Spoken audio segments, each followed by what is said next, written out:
Bienvenue à Les Affaires Brassicoles, votre balado sur l'entrepreneuriat brassicole du Québec, avec Leonardo Calcagno de Baron Mac. Bonjour tout le monde, ici Leonardo Calcagno, Les Affaires Brassicoles. Comment ça va tout le monde? Bienvenue à notre nouvel épisode avec INNOMALT. INNOMALT, c'est une compagnie québécoise qui crée du malt québécois pour les bières d'ici et d'ailleurs. Puis bien sûr, si vous avez des questions, info@innomalt.ca. On va vous laisser l'information à la fin du podcast. Aujourd'hui, on fait une entrevue avec la gang de Livingstone. Comme vous savez, Livingstone, c'est une brasserie qui est à Franklin, au Québec. C'est une brasserie que j'ai connue il y a 4, 5 ans, 6 ans, 7 ans à peu près. Puis c'est une brasserie qui a beaucoup expérimenté. Ils font beaucoup d'expérimentation dans la bière. Ils avaient fait des bières noires là, avec des qu'on appelle ça des champignons japonais. Ils avaient fait quelque chose avec des tomates. Ils faisaient beaucoup d'expérimentation dans ce temps-là, je me rappelle, puis ça m'avait beaucoup marqué. Pas seulement du côté pourquoi ils expérimentent, mais aussi le côté, le design, tout ça, le building est vraiment beau. Puis oui, j'ai jamais été là-bas. Je promets tout le temps à la gang que je vais aller là-bas, mais je suis jamais là-bas. Mais on va essayer. On va essayer vraiment. Cette année, on va essayer d'aller là-bas. Puis bien sûr, comme tout le monde, Trevor de Livingstone, puis sa famille, puis la compagnie, ont vécu des gros changements dans la microbrasserie. Mais également, tu sais, on veut comprendre qu'est-ce qui s'est arrivé aussi dans le côté de la brassage, tout ça. Puis bien sûr, on veut comprendre un petit peu qu'est-ce qui s'en vient dans le futur avec eux autres. L'entrevue est en anglais. Puis si vous avez des questions, leonardo@baronmac.com. Merci beaucoup. Et maintenant, Trevor Livingstone. How are you, man? Good, and yourself? Fine. I hope I did well saying that you were an experimental beer brewer before. Yeah, everything sounded right on point. Excellent, man. So how are you, man? How's Franklin? Good. Beautiful this time of the year. It's been hot, sunny, and nice. And apple season just started last week. So the leaves are slowly changing color, but the apples are on the trees. So it's like prime time to visit Franklin right now. For those who don't know you, and that's where, I guess there's a lot of people don't know you because you're like far. You change a lot of your distribution. I mean, now people have to go see you. You have a small distribution beside you, you know. And me, the first time I remember when we talked to you, it was like 6 years ago. Could be. We opened 6 years ago. So. I remember the beginning of when we started doing podcasts during the pandemic. And I remember that you guys were doing crazy beer, and that's one of the reasons we loved it. But we also love the design. We all loved your design. You always took care of it. And then when I saw a picture of your brewer, I was like, okay, this guy, they love design. It's very nice. But I was wondering, for people that don't know about your brewery, how will you, first time people come to see you, or somebody drinks your first beer, how will you introduce your beer if somebody doesn't know you? Well, so originally the concept was farm brewery. I'd say maybe a little bit less so now, but the idea was when you come to our brewery and try our beer, it's a farm experience. So we're in a 150-year-old barn. You can see the old timber frame. I mean, we've completely renovated it, but it has an old kind of soul to it, an old look to it. And you get to sit in the field and have a pint of beer and enjoy the country. We grow grain. We were growing hops that can be used, that we were using in the beer. And then, as you said, we were working with local suppliers of fruit and vegetables. So that was kind of also the experience of when you come here. You're like, oh, wow, a zucchini beer, a mushroom beer that was foraged, a beer with like flowers and all sorts of stuff.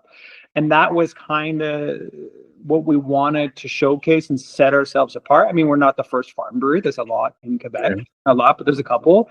But the idea was to do different styles of beer or incorporate ingredients that weren't commonly seen. And we were using Quebec origin variety hops. We were using Quebec grain.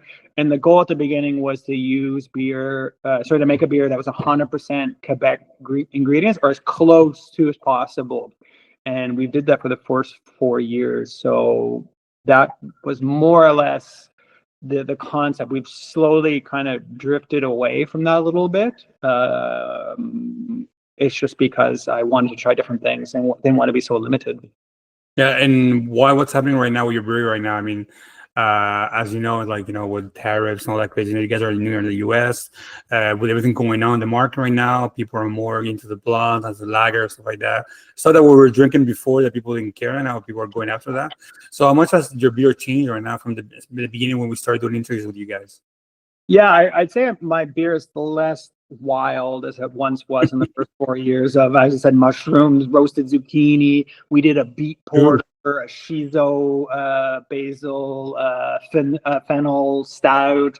And we were literally, well, the goal was if a farmer pitched to me ingredient, I would try and brew with it. And that was kind of like a defeat little challenge for myself, was to do that. So we brewed with crazy stuff, which was fun and original, and people were excited. We didn't have any IPAs on tap. We had a blonde and a red, but we didn't have really, it was kind of just wild stuff, like not wild yeast, there was some wild yeast, but crazy original ideas. And that was kind of the experience I wanted to give to people, with something different, which was fun. But then I did that a lot, in 4 years of just thinking of, and then it was kind of like, well, I always wanted to do a coffee stout with, from the local coffee roasting company in Valleyfield that I was friends with. But I'm like, oh, coffee doesn't grow in Quebec, so I can use it. And then I always wanted to do, I forget what else, coconut porter and a peach stout, a peach sour, and a mango IPA. And I wanted to do like an IPA, like an actually like DDH, hazy IPA, which we never did. So I'm like, oh, it'd be fun to do that as well, since after 4 or 5 years. So then we slowly drifted towards doing that. So now we have some peach sour, mango IPA, just looking at coconut porter. We're still doing like our raspberry rhubarb beer, which was one of our best sellers, is using local raspberries and rhubarb. We did a Camarines Hascat lemonade beer. Another lemon lavender, using local lavender. We just did a lilac blanche, using lilac that I harvested from the lilacs wild on the farm here. So we're still doing that, but I'm also just doing fun other stuff that I always wanted to try. Because now, as I said, for 4 years, it became not limited, but it just became harder to come up with something original. We've gone through the gamut, and there was a bunch of stuff I wanted to try, and people were excited to try some new stuff as well. But with the weather that's going crazy right now, I have an idea. One day we're gonna have peaches in Quebec. I have a feeling we're gonna have. I mean, if you go to Finland right now, I was talking to a brewery, and they're having coffee. They're making coffee in Finland. Oh yeah. Well, sorry to cut you off, but like, I talked to a guy here in Quebec. He's doing peanuts, man. There's peanuts in Quebec now. Nice. So the weather's changing, man. And I talked to a lot of brewers, and there's coffee now, and they're experimenting with coffee in Italy now. People used to get everything from Ethiopia, and people are saying, no, we're getting coffee from Italy, producing coffee there. I mean, Quebec, as you see, the weather has been changing. So I'm sure one day we're going to get some coconut guy. There's a girl who has bananas here in Quebec. I know that. Well, there's locally a kiwi farm, and I know like Temporel, the cidery, Matt Quinn's place, he had just got peaches. I don't know how much. I'm sure it's not he doesn't have like a huge quantity, but for maybe. But that's kind of fun and different. I mean, I won't lie, some of those places are too expensive to make a beer out of, but if it's financially doable, I definitely would do it.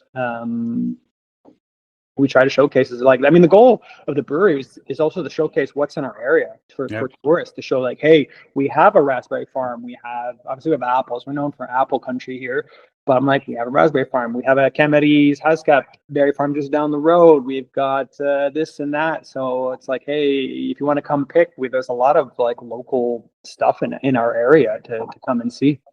One of the things I talk to a lot of people like you, like farm to table brewery, kind of like that, is the idea. So like what you do. And I remember going to a couple of brewers like that, Robin, all those guys, La Femme, those guys.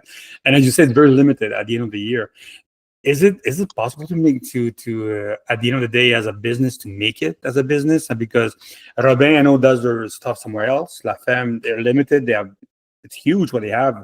But at the end of the day, like when we talk to brewers, I always wonder, like, how come there's not 6-packs of you guys, like bottles of that, stuff like that? And I was like, yeah, there's no way we can make money if we do a 6-pack. People are not going to pay $70 for a case of 12, stuff like that, maybe in Christmas. But is it possible for a new brewer farmer to make money out of it? Or you have to be like a good mix of IPAs and stuff like that? It's definitely easier doing what I'm doing the mix. I won't lie. With the guys at La Ferme, especially, are doing, we were like, I think they're going organic, 100%, almost like Quebec. Don't quote me on that, but I'm like, yeah, you're quite limited. You definitely can make money. You definitely have to kind of sell yourself as something different. Like, you cannot compete with those discount 6-packs, because in Quebec, you're paying extra for locally handpicked, raspberries. You're going to pay a premium for them. I find they taste better, and a lot of people are very happy about seeing that, especially now with the tariffs. People are happy to support local again, like it was during COVID. People were strong local supporters, so we're seeing that resurgence again, which is great. So that's why I'm like, yeah, you definitely can. I mean, you have to set your expectations that you're not going to probably compete with a brewery doing a smoothie beer that's, getting it imported and then it's like high quality premium or from freshly picked from wherever. You can't really kind of go that route and try and compete with them, but you can definitely survive doing So that. how do you keep your prices like not down, but your prices, like for people to drink at your place? Because as you say, everything is very local and stuff like that, but still hops are very expensive like that, How do you keep your prices to make sure that people go into there? I mean, you're making money because people go into bring kegs at your place, stuff like that, But how can you keep, competing against other people? Because that's the big question of what's happening. I mean, Franklin's a very nice place. People told me that. I know I've never been there, but tell me if it's very nice. So how do you keep it, how do you keep yourself to make sure that business is growing? Like I was talking to a lot of other brewers like yours and Ontario and New Brunswick, stuff like that, and they always tell me like, yo, we're keeping it to ourselves 50 kilometers and that's it. We're not going nowhere else. Is it the best way to make sure that you make money out of it? Yeah, I mean, we're fortunate that we don't have as much overhead. I'm on, my family farm here. We converted with the old barn, so I mean, we only invested in the equipment and the renovations of the barn. So I'm not really paying rent or paying, there was a trade-off because we're far deep in the country. I knew this was a tourist area, but I wanted to open up a brewery in my area because we didn't have one at the time. And we had a lot of cideries, so I want to open up a brewery because I thought that would be a good mix and bring in even more tourism. But that's how I can keep my prices on the cheaper-ish. I mean, sorry, not cheaper, but affordable. Affordable. We're not super expensive, but we're not the cheapest as well. So I'm also the only employee besides my friends that help bartend. So I don't have a huge staff. I have no one. It's just myself and my parents and my wife that helps me out. So that's how I can also kind of keep it affordable. I mean, that was also my business plan from the beginning, was this size. I actually planned on not growing beyond this. My 4 fermenters, maybe getting a 5th one. Like, this was planned ahead of time, that there wasn't going to be really too much growth past this. This is exactly what I wanted, a smaller brewery. And that's it. And then we were distributing during COVID like everyone else across Quebec, and I honestly did not enjoy it. It's not what I wanted. And then post-COVID, we pulled back. Sales have increased on site every year because people are getting slow to get to know us. We don't really advertise. We're more word of mouth. And then so we keep getting busier and busier here on site. And then we've been just distributing in our area. I mean, we do a little bit in Montreal, just mostly locally, max, like we're from Valleyfield, Saint-Constant, Saint-Jean, around there. It's mostly within that circle is our distribution radius. And that's honestly perfect for the amount we're very small, the amount we produce. So it's kind of perfect for me.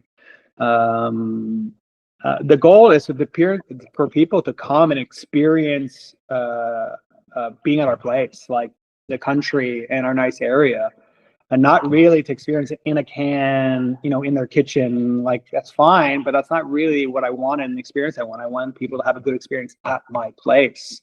That's why we put time and energy to have a nice place. I wanted to have like a cozy, warm kind of, grandparents' kitchen experience where it's cozy and you're sitting around socializing and kind of having a relaxed experience. And I think that comes across when you come visit our place. I mean, that's what we wanted in the end. Okay, good. Concerning as a brewer, how do you keep yourself busy during the whole year? I mean, you have come up with new recipes, stuff like that. I know you work with INNOMALT. This is podcast about with INNOMALT. So how do you keep yourself busy, making sure that you're making the best beer to for sale? Do you still experiment? I mean, I know we talk about experimental, but how do you keep yourself, making sure that the beer that you do, it sells very well? How do you make sure that, you keep everything in form? I mean, you're alone during the winter also. So how do you keep your business growing slowly without, the overhead, stuff like that? I mean, we hope to, the growth has been a learning experience for us. We've tried different things. Definitely trying to come up with new beers and new, creative on that side. Sometimes can be challenging some years. You just really just don't know what to make. We try to get inspired by talking to the local suppliers of different stuff. Classic styles you try to look at to get inspired. What is everyone else doing that's maybe to inspire you? What like new grains are coming out, and you're like, oh, you get inspired by Malt's coming out with their chit malt, which I've never tried, but I'm very excited. So you're kind of like, oh, that's fun, new hops, new stuff. So you're just trying to get inspired to create new stuff, and hopefully that comes across that people are like excited as well. You never know. I'm a beer nerd, so I'm trying to remember that no one cares about the new hop coming out of New Zealand. I know. Or do they know what that is? So just saying like, yeah, this is our Nectaron hop. Like that's not the market I'm in because no one knows what that is to begin with. And so, but as we talked about putting a lilac beer, I would thought it was fun and interesting, but people were excited, which shocked me because I didn't think it was going to be that exciting for people. It was fun and interesting, and maybe people would be curious to try. That's the market we're going with people that are curious. We have our run of the mill. For the average Joe that just wants to come in, has a regular beer. We got our Bologna red, we got a dark beer, and we got those run-of-the-mill beers for people that aren't curious and they just want to have a beer and just hang out at a nice spot with their friends or family. But then we also have beer for the curious people. It's just like, I want something new and curious to try in a flight or just interesting. So that also, we're trying to reach that market. And I think myself, I'm that kind of consumer that I want something that's like wild. When I go to a brewery, I'm like, wow, they did a beer with what? I want to try that. I'm curious. Maybe I'll like it. Maybe I won't. Maybe it won't be my cup of tea, but I'm like, it's still fun and interesting. And I don't really care that you have a new IPA DDH with this hop. I'm like, I don't care. Like, this sounds maybe exciting. A kimchi beer. I'm like, well, that sounds exciting. I don't like it. I drink kimchi beer, man. It's very interesting, man. Yeah, but it's curious, and I think I'm gonna try it because I'm curious, and I think that's who I am. So that's the kind of the beers, and I feel like that's been slowly working for us. Our clientele that come are the locals have their run of the mill beers that they've enjoyed, but the people that are traveling here are traveling for an experience. So not only do they want a nice place to come drink, but they want some interesting beer to try. So that's also trying to do that keeps us, I don't know if relevant would be the right word, but at least keeps sales increasing and keeps us, because we don't really market or advertise ourselves because we're just so small. If I had to market ourselves, I had to market where we are on the map of Quebec more than anything. That would be pretty much my one advertisement is a star showing on a map, like we are right here. So you can buy some Google Map ads now. It's the big thing right now.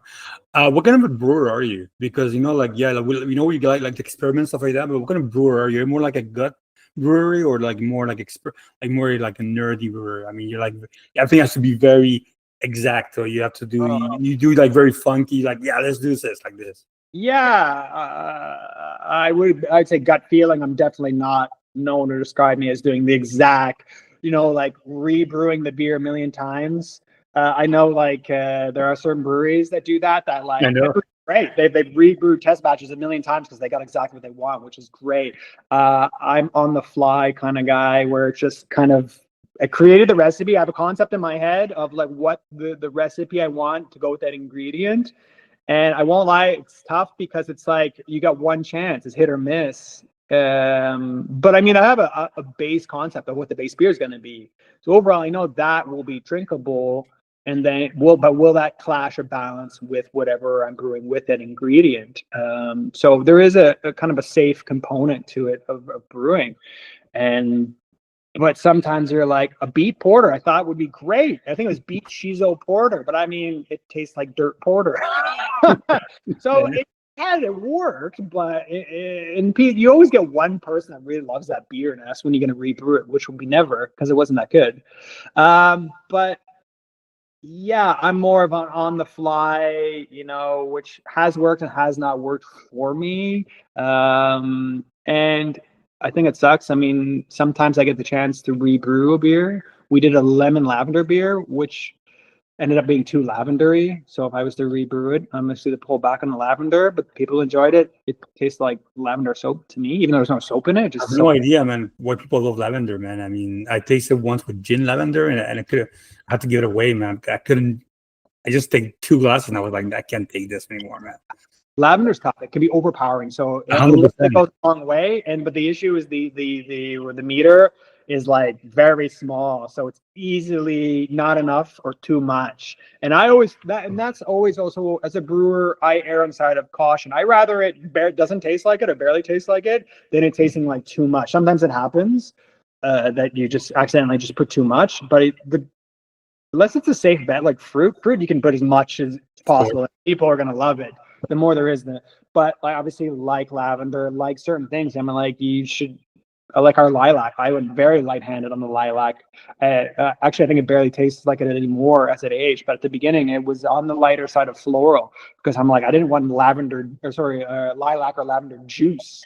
So that's why I'm kind of like, just go light. If it's good, you can maybe increase it on the second time around. If it doesn't really sell, well, it's done. But that's it. It's kind of on the fly right now for of brewing. Wouldn't recommend that. If you're getting into brewing, don't do that. Do test that. One of the things that, because like when I talk to other brewers, when they use malt, there's always like very easy recipes, like, like IPAs, blondes, like that. You as an experiment, a guy who likes to experiment, and I talk to other brewers like yours, like you across Canada. How do you make the balance to work with because I know there's a base to make beer, so you make a base and all like that. But when you start experimenting, so how do you experiment and make sure that you don't, you don't screw the malt or screw the hops, stuff like that? Do you call, malt, so look, man, I'm doing this kind of beer, or is it more, I'm doing this beer, I'm gonna try stuff like that, and if I make an error, I'll start making calls. And who do you make a call afterwards when your beer, like a Lila beer, goes to Lila? How does it work? I've been a home brewer for like 15 years before I opened up the brewery. So I had at least an understanding of base classic styles because I brewed a lot of classic styles. So my recipes I won't lie, are pretty basic and refined, which I feel like a lot of breweries are. There's not like 10 different grains in there. I try to keep it under 3 at the most of different grains. Like a lot of my base malt is Pilsner Moderne from INNOMALT, makes up, I would say, 90% of my beer grain bill, and then it's on the safer side. So when I'm brewing something with like lemon lavender, I'm usually probably using a classic style in my head. Like lemon lavender was like 100% Pilsner Moderne and a lager yeast, so I know it works. Like I know, like I'm not. It's not, I know what to expect ish. I'm not using some crazy wild, or if I'm using some new grain, especially malt that I haven't used before, I'm using it lower than expected. I mean, that being said, I did 100% oat malt beer and 100% rye malt beer and 100% corn beer for these classic farmhouse styles. The Chicha Horner from Austria was 100% oat malt, and then a Soda, which was a Russian 100% rye. Okay. I didn't expect from that, but I'm like, it's still going to be drinkable at 100%. These base grains. It was a very original taste. Wasn't for everyone. Wouldn't recommend me actually ever doing that. But it's always I'm always on the lighter hand, as I said, with the ingredients, and even with my recipes, they're not over the top. Besides the IPs, I won't lie. One of those things I'm like, just keep dumping in more or whatever, it'll be fine. But my IPAs too, I'm not an IPA brewery, so using the classic hops of Citrus, Simcoe, Mosaic, it's new for me, but they're all pretty safe to use. So using those in abundance, I know I can't go wrong. I'm not using some crazy weird hop that no one's ever heard of and don't know how it's going to come out, or I try to avoid that as much as possible. I've done it before where I've used some new hops, especially in our English IPA. We used some new English varieties that didn't turn out 100% what I was expecting, which was a learning experience. But I try to be safe, even though we're doing some wild, crazy stuff. I'm trying to be on the safer side with everything. But I feel like, that refined kind of, you don't need to go crazy. Having a refined recipe is the most approachable for people. So pretty much like you like pretty much like a rock, like a rock composer of music, man. You keep it simple, then after you start slowly working on it, stuff like that. So that's why when you listen to Vintage Black Sabbath, there's always some jazz in the back always. Well, I think of more of the punk rock scene where it's just the three chords of G, C, D, and just not three chords, man. You're lucky, man. There's always I think I did 2 albums with 2 chords, man. Yeah, exactly. So I feel like it's good, it's enjoyable. It's maybe not safe for everyone that likes punk rock, but I'm like, it is kind of known and it's pretty basic and people will enjoy it. And I feel like that would be the perfect example, is that most people, I'm trying to reach a broad audience too. I mean, broad audience with these weird beers, but overall, I want it to be approachable to most people. So having a really intense, specific flavor, you're definitely narrowing the margins of who's gonna like this. So going light-handed on certain things and flavors and recipes, you're still making it a bit more approachable to a larger audience, and that's also trying to be like, my classic beers are pretty much, more approachable. They're not over the top intense flavors of specific things, but just trying to make them well done, versions. Couple of years ago, when I think the first time we started talking together, when we met, and I remember I did a couple of interviews with I was talking like the Robin or La Femme and all those guys, and I talked to other brewers that farm to table kind of beers like that. And I know there was a big movement during that time, 6 years ago. Like there was brewers wanted to do that, man. Like I remember brewers like, yeah, we're gonna open that, we're gonna do that. That's our main goal. Pandemic came on, and that thing stopped, and they stopped. Like, I mean, you guys. I thought it's going to be like 20 or 40 brewers like that. I mean, Quebec has a huge farming, everywhere there's farm everywhere. I know it's expensive to buy land, like everywhere in the world, in Canada also. And what happened to that huge movement that was supposed to take over the Quebec market? That was supposed to like, yeah, let's farm and beer. I always thought like, you guys, one day I'm gonna get a case of 12 of different farm to beer, stuff like that. It didn't happen. What happened to that? Besides the cost of land? I definitely think post-COVID just changed the landscape of beer for everybody, for everything. Obviously, the hype is gone and everything has kind of changed. But yeah, when I opened up, the concept wasn't original of Farm Brewery. There were other ones in Quebec, but there weren't that many. And I thought, to set myself apart, to do something different and original, like I just don't want to open up a brewery and just do the run-of-the-mill classic stuff and just be lost. Like I wanted to do something different. If I was going to put this time and energy in, and I'm a beer nerd, I want to do something different. So that farm, and then around the same year, the year after, La Ferme opened up, Robin, Territoire, not far after. McAllen was still at Ryan's place, who was already open. He'd been around for a while, but there was a scene, and it was increasing, and then post COVID, everything just kind of started, going downhill. So people lost interest in general in the brewing industry. So those beers that were already niche in an industry that already is, people are losing interest in, it became harder and harder to continue. Not sell that, because you can still do that. People still are very excited to try that. That's why I'm like, it's not dead. It's just, it's become less and less safe, I would say. Like at the time, I wouldn't say the brewing industry was booming, so it was pretty safe to do something slightly different and you could still probably survive. You won't be rich, but you can still survive. As now post-COVID, yeah, you could survive, but it's rates and all that stuff. Yeah, it's high risk right now to just really, if you just want to be 100% sour beer or 100% Quebec ingredients, you could do it. It's definitely not going to be as easy as just doing now more the classic stuff that people like and enjoy. The definitely landscape has changed post-COVID, and I think we're all trying to figure it out. We're all just trying to adapt and figure it out, and still continue doing what we're doing. And we don't know. It's just completely everything's changed. You were talking about people changing. It's true. I mean, I just talked to the guys from Bertium, and Bertium, they're like pretty much like you. Yeah. And they launched their hop water, and they're launching an RTD, and the guys from Terroir, they're launching they're launching a vodka and a gin, whiskey like that. I mean, everybody's going to something like that, like you said. They're really changing. Is your company going to change also to hop water, to maybe do something like some gin and vodka, stuff like that? Are you guys going into that different market? I mean, I'm sure people go into your or non-alcoholic beer, they're pretty much like that. Are you guys going into that market slowly? Are you guys trying to figure out if it's good for you? Yeah, I mean, we already did try. We've already done hop water. We did last year. It didn't really sell, but we're such a small brewery, and we're not really pushing distribution. It's one of those things you really need to be a part of heavy distribution. You really need to know your market. You need to promote this. So people didn't really know what sparkling hop water. Actually, people would look at it and like, wow, gross. And I'm like, what do you mean gross? You're like, it tastes like you made sparkling water beer. I'm like, well, no, it's not. It's hops. Hops isn't grain. And there's just this lack of knowledge of like what hops are and what makes the flavor. So people are just not interested because they're like hops. They're thinking it's grain, and so I'm like, oh, this is just kind of too much for my size. Just too much work to kind of build an education on that. So it was a great product, but I'm like, we stopped at that. We're just gonna release our non-alcoholic IPA, which I'm excited about. I drink a lot of non-alcoholic beer,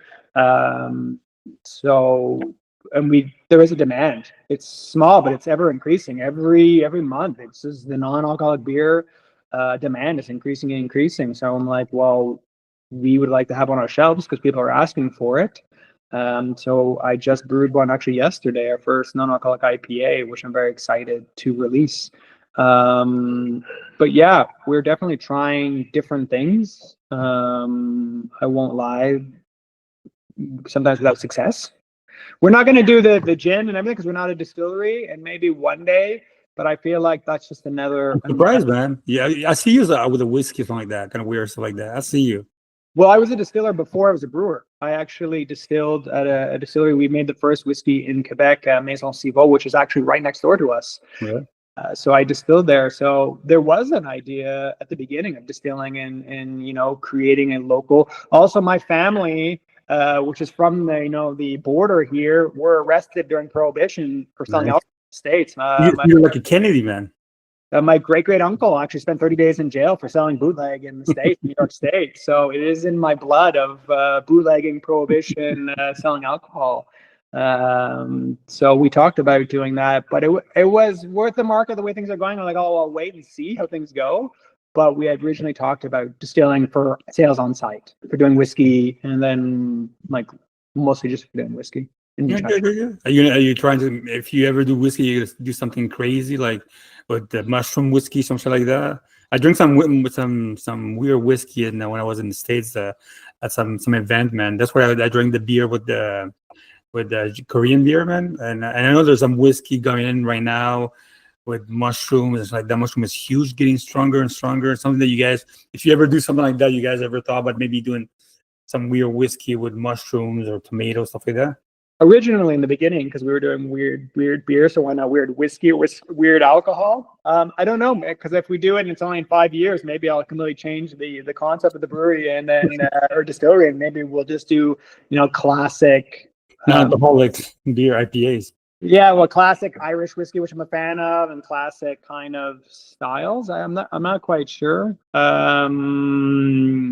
Originally, I mean, like a lot of people, was to do a whiskey, an Irish style whiskey, and then like a Puchin, which is an Irish moonshine, which would be the vodka, and then a gin using obviously Quebec ingredients, which is not original. A lot of distilleries do that, but that was kind of, and then maybe that doing gins with weird Quebec ingredients. But honestly, I'm not there yet. But that might be a future project if people get back into drinking and sales increase and the market changes a bit. But right now, that's just another project. Plus, I'm by myself, so I'm like, that's just also another thing for me to bottle, to distill, to distribute, to deal with. So I'm like, I'm already kind of maxed out.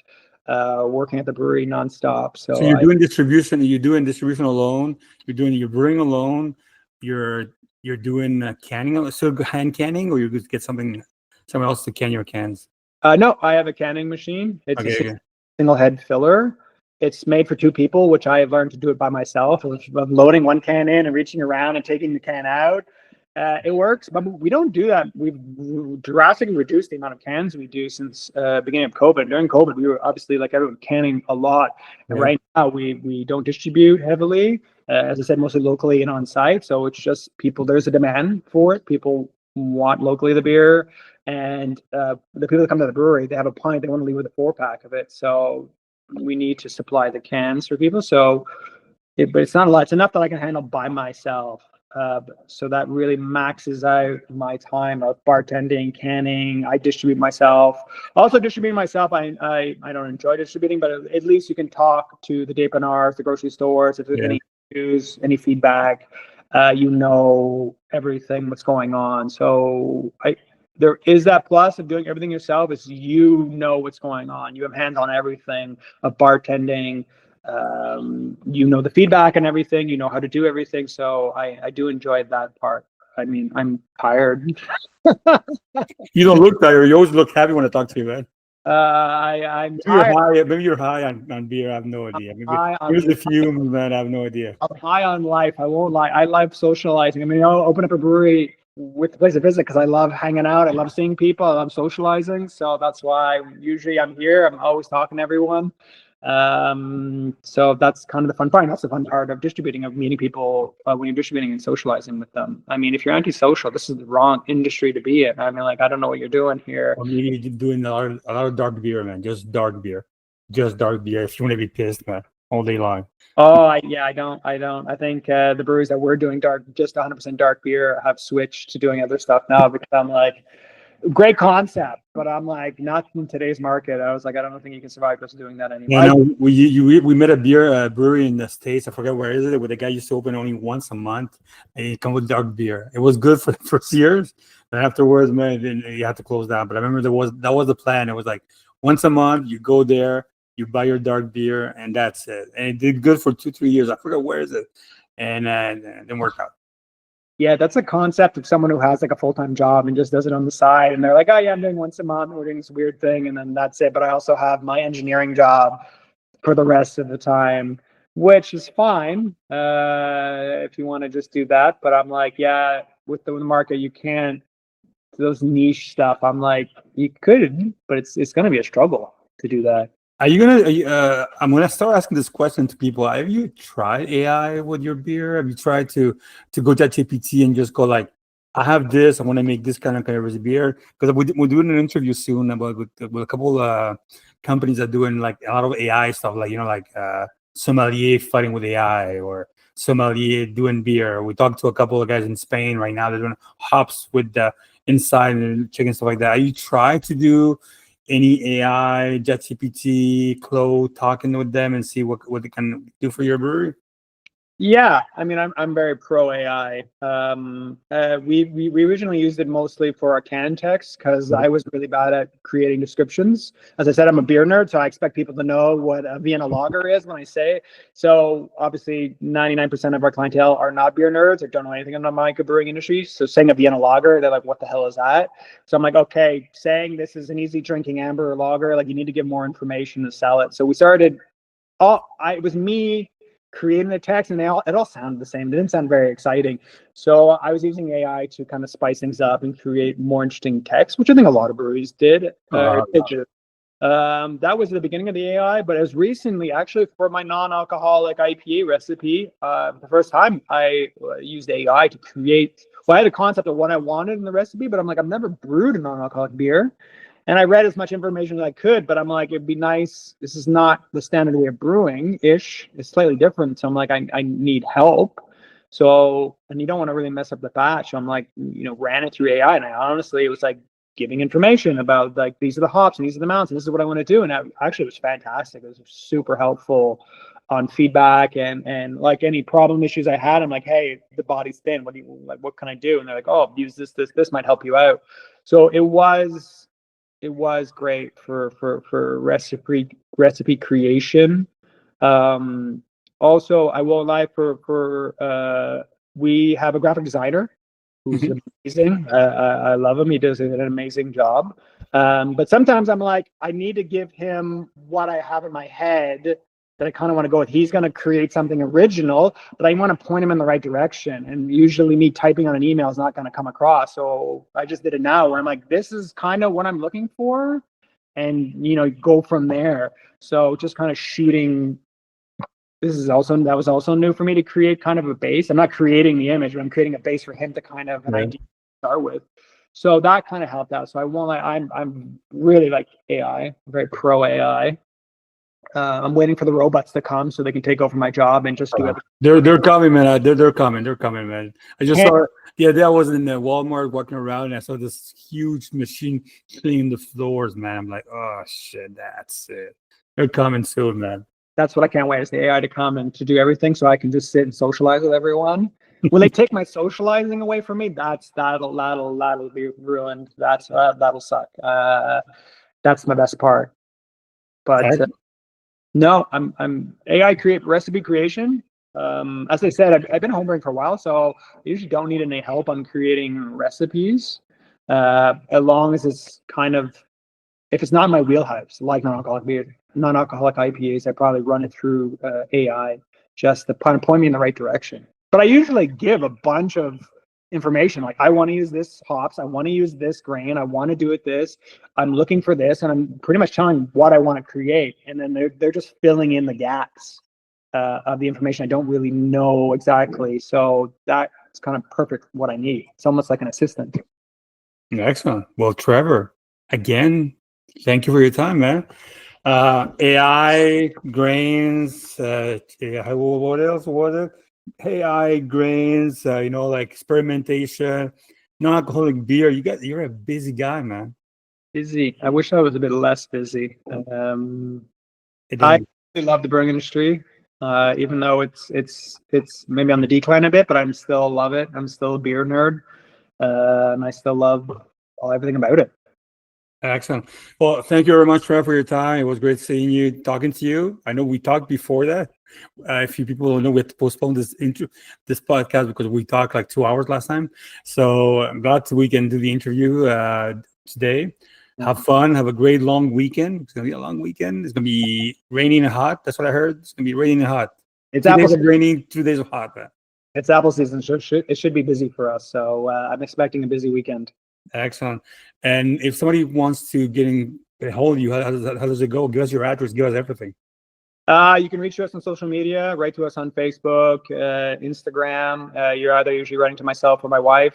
You can email the brewery. And go to our website at livingstonebrewery.com. Our email is info@livingstonebrewery.com. That's the best way to contact me is through social media, and we'll respond if you have any questions or anything interesting you want to chat. Let me know. If you have some weird product that we can use. I love talking shop. I love talking and hanging out. So feel free to email me if you have any questions or anything. Excellent. Thank you very much, Trevor. No problem. Thanks. Merci beaucoup tout le monde d'avoir écouté les Avec Brassicoles, le spécial INNOMALT.